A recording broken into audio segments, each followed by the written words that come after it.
Hey guys, welcome back to my YouTube channel. My name is Funto. I'm a Nigerian living and studying in Moscow, Russia. If this is your first on my YouTube channel, welcome. If you're a returning subscriber, I love you so much. Thank you so much for sticking around. Thank you so much for always coming through in the comment sections. I see you guys and I'm really grateful. A video was supposed to come up this week, right? And I'm so sorry that video did not come up. It was supposed to be a tour of my dormitory, but I'm really sorry it did not come up.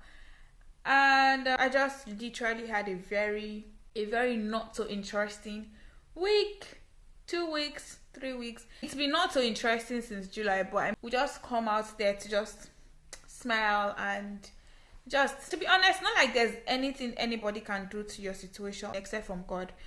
And for me, I always acknowledge God in everything I do. If you've noticed in my YouTube channel, there's no video I probably put up and I do not mention God. But God has really been faithful. God has really come through for me. Like my auntie predicted, I was going to talk about this whole situation, right? And it's just to help people avoid what mess I was literally. And I feel like it's not everybody that would be able to scale through this kind of situation. Not everybody can get the kind of favor I got. I'm not trying to say whatever you think I'm trying to say, but I'm just trying to retrace the fact that God was God for me. God literally came through for me. In July, I was supposed to extend my visa and I needed a registration to extend the visa, right? And I reached out to someone,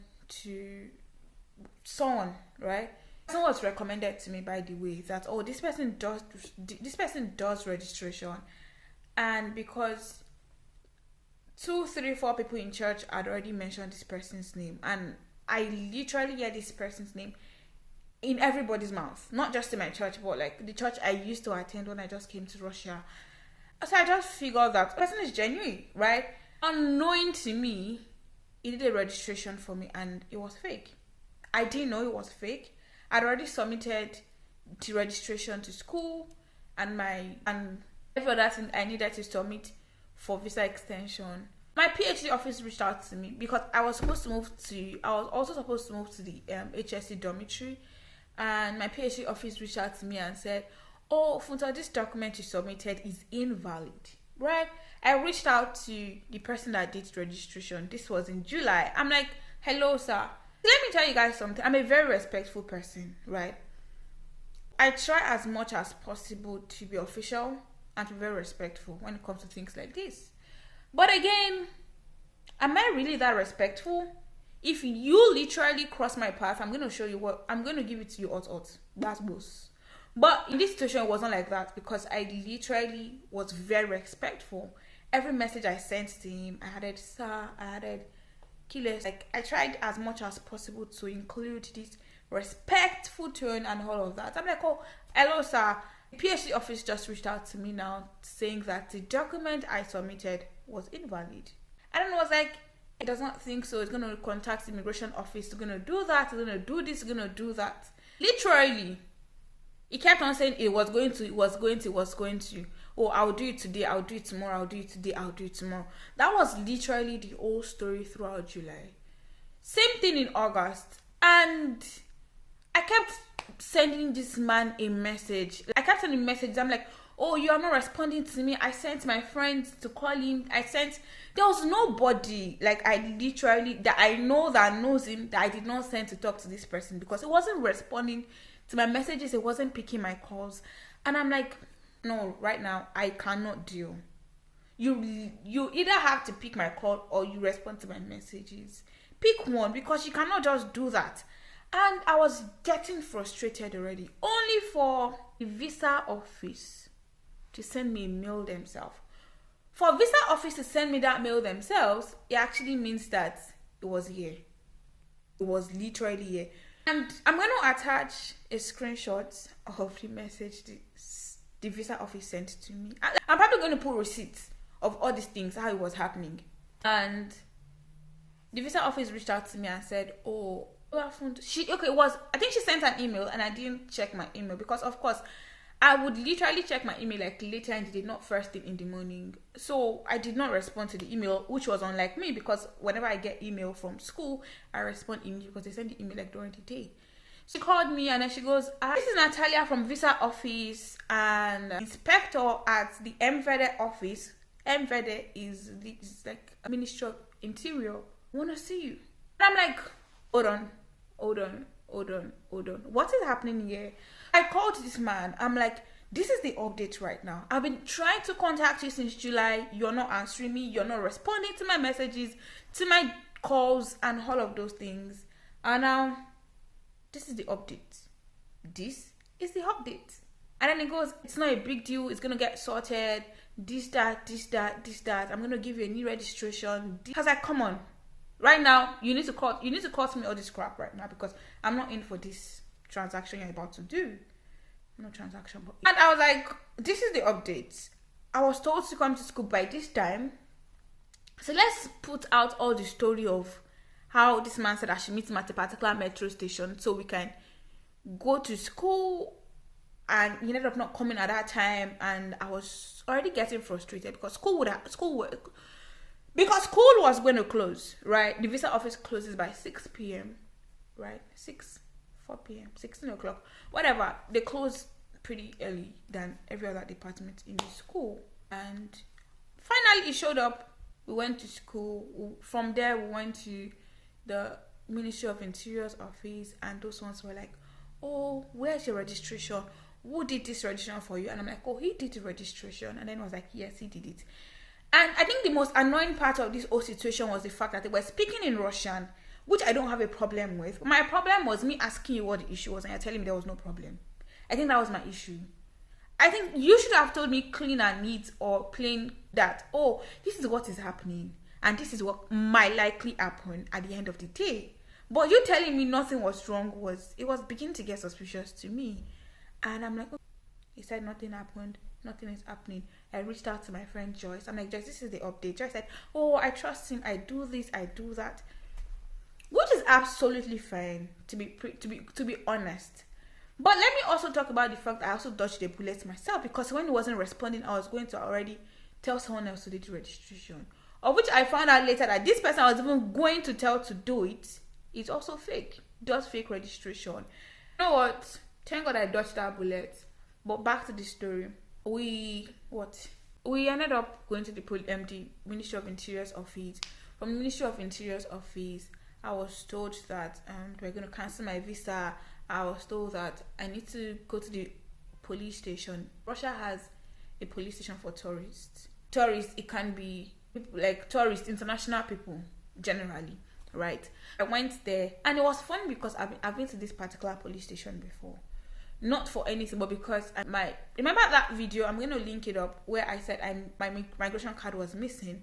And I'm like, I've been here before. I hope that these guys don't see me as a lawbreaker, because I cannot come here for the same reason twice. Not the same reason, but like something similar concerning necessary documents that I need to have, right? And they were like, oh, there's nothing they can do, that they have to take this matter to the court, and the court will decide if I stay back in Russia or not. At this point, I was already saying that, should I tell my family? Should I tell my grandmom? Should I tell my aunties? Who do I need to talk to that would not say, why were you so lackadaisical? Or would say, why were you so careless? I was trying to, but then at the same time, I knew that I would end up telling my family, because of course I just have to tell them, right? And whether they insult me or not, I still need to tell them, because when shove comes to push, I'll still have to call them to. Long story short. The police that was assigned to me to take up my matter, my case, said it was going to drop the case. It wasn't going to take it to court. That was the first relief for me. But dropping the case and not going to court does not mean that they will extend the visa. It was a relief because if I want to apply for temporary residency or permanent residence, it will not be on my slate that, oh, she has been to court before. So that was a relief for me. But then the big question of will my visa be extended or not now came into the picture. The Ministry of Interior was hell bent on they were not going to extend this visa. They were not going to do this. They were not going to do that. I have to go back to Nigeria. I need to contact my PhD office to tell them to send me another invitation letter. An invitation letter comes out in like 45 days. You guys understand? Aside from the money I would spend going back to Nigeria, it was just a whole lot of, oh, you have to. And to be honest, I already spoken to my grandma. I said, Mom, I'm coming back to Nigeria. This is what's happening. But before then, before the whole, I'd already said, because I told these guys that, should I inform my family? Like, no, it's not a big deal. Me, I know. Because this is a serious matter. Even got to a point that they told me that it was not an administrative offense, that it was a criminal offense. Because the stamp on the registration does not exist. The signature on the registration does not exist. The address on the registration does not exist. It's not like, you forged this document, right? So I was like, this is a big mess right now. I reached out to my grandmom and I told her what was happening. She's like, so calm down. I'll pray. I'll do this. I was praying, right? I was praying myself. And I'm literally grateful for my pastor, but literally sacrificed time. I don't know how pastors can be very busy, but Pastor Kwe literally sacrificed time that we prayed. We prayed 30 minutes every day. Sometimes we pray twice a day. Sometimes we pray 30 minutes in the morning, 30 minutes in the afternoon, 30 minutes in the evening. And it was just like that. But at the end of the day, right, I knew that. Then there was one man I met at the Ministry of Interior. And then it was like, oh, I told him what was happening. And then he spoke to, because he works there. He's a Nigerian, but he works there. He works for them. He does not work there as, what's it called? But he works for them. Spoke to the lady, was like, what should I do that would make them extend the visa? That isn't money that we're going to pay the money. And then she goes, oh, it's not the money. That I need to collect a letter from my embassy. And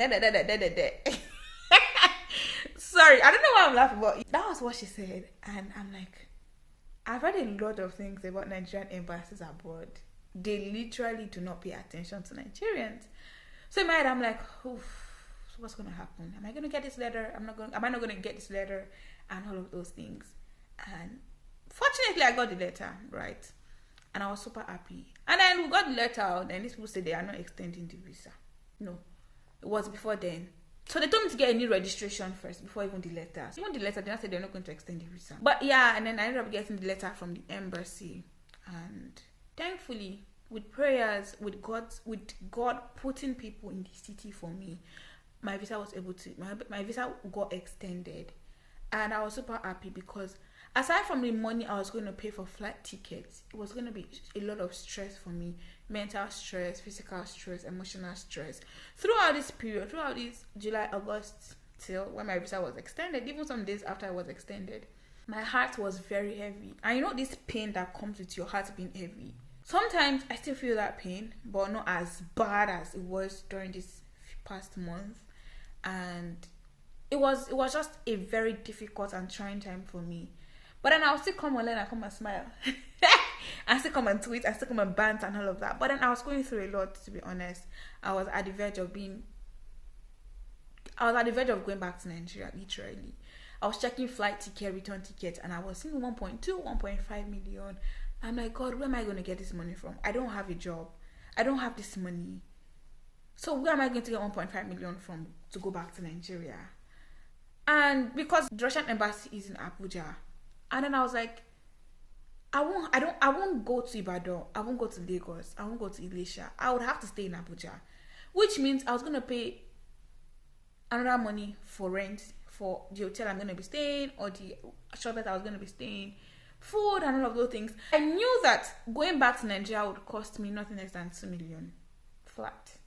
I knew deep down that it wasn't going to cost me less than that. And I knew I didn't want to go through this stress. I knew my grandma didn't have that funds. And I didn't want to put any pressure on her.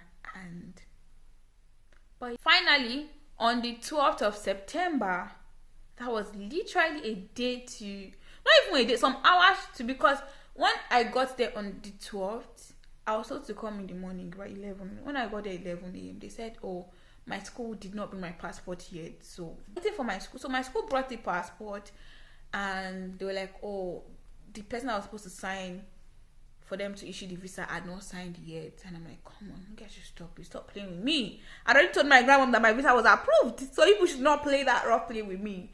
And they were like, oh, I have to wait till 8 p.m. I'm like, 8 p.m. It's not a problem. I don't even have anything I'm doing in my life or my time right now. The only thing that is important to me is my visa. Any other thing can be on hold. So I said I was going to wait. So I started praying in tongues. I'm like, God, please break protocols on my behalf. Speed up these people. God, I started praying in tongues. And 6 p.m. I was there, and then I was already sleeping safe. And then she came. She was like, Oluwa, funny, but your visa is ready. Give me your passport. And she stamped my passport, and that was it. I mean, she stamped the visa on my passport, and that was it. And that was how I got my visa extended at 6 p.m. 12th of September 2023. My visa was going to be expiring on the following day, 13th of September. So yeah, and I also want to thank my friends, because they were really, Faith really held it up for, she held it down for me. Funto, you will not go home. Funto, calm down. Like, Faith was really helpful. And you see, sugar mommy of Kent. So yeah, I love Dolapo so much. Dolapo was praying, and she was like, she just noticed that I've not spoken to her in a very long time, which is unlike me. So I decided to reach out, and that was it. And I had very supportive family members. I mean, the family members I told, which was my auntie and my grandmom, they were very supportive. My auntie said, oh, I'm going to put you in prayer. My grandmom was praying, and it was justice for me, to be honest. To be honest, God, I think for me, God has really blessed me with the gift of friendship and family. I cannot deny the gift of friendship and the gift of relationship. And I think I'm very good at keeping friends. I don't have a lot of friends, but the ones I have, I try as much as possible to keep them so well, to keep them so tight. And they really came through for me at this, like, during this difficult phase. And I'm just going to tell you guys that if you're coming to Russia and you're not going to be staying in the dormitory or any student or any school facility centers, and you're going to be staying in an apartment of your own, I would just advise you to be very careful with people that helps you with your registration. Yeah, I think you should be very careful. Ask before you let anybody do your registration. I think the problem is this person has been getting away with it because the people he does registration for attend other schools, and these schools do not take it personal the way my school does take anything that has to do with documents and documentation personal. My school takes this thing very personal. Other schools do not. I think that's why he's been able to get away with it. Because and then he kept saying, oh, if it was this school, that they would just tell him to go and bring another registration. If it was that school, I'm like, bro, that's not my school. Okay? But I would just say that you guys need to be very careful, ask questions, do thorough search, and that brings me to the end of today's video. Please do not forget to like, subscribe, and turn on your post notification bell to get notified anytime I post a new video. And see you in my next video. Bye, guys.